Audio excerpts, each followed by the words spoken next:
আসসালামু আলাইকুম এভরিওয়ান, আশা করি আপনারা সব ভালো আছেন। আলহামদুলিল্লাহ আমিও ভালো আছি। আপনারা আর একটা মজার জিনিস আজকে দেখাইতাম করি, শেয়ার করবার লাগে আমি আইছি। দেখো আপনারা সবে দেখবা।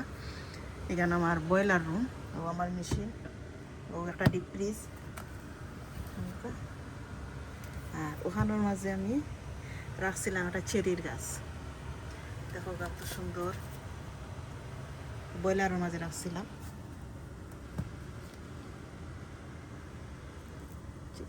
একটা আপেলের গাছ আর একটা চেরির গাছ। চেরির গাছে ফুলাইছে, তেমনি বিভিন্ন জ্বর দিছে।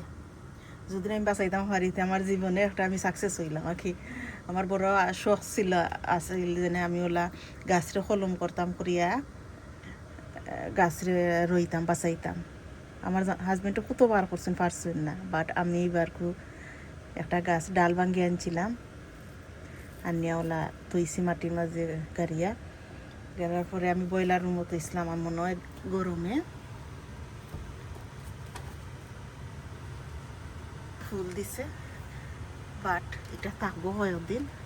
2 হপ্তাহ হয়েছে, আর 2 হপ্তাহ রাখার পরে বারপুর মধ্যে মুজোর দিছে নিয়ে বাঁচাইতাম পারলে আমি যে খুশি হইমো। আপনারা দোয়া করবা আমার গাছের লাগে যাতে বাঁচে। আর আমার জামাই এত চেষ্টা করিয়া পারছেন না, আমি যদি চেষ্টা করিয়া পারতাম বাড়িতে তো আমি সাকসেস। সবাই দেখবা, সব ভালো থাকবা। আসসালামু আলাইকুম, আল্লাহ হাফিজ।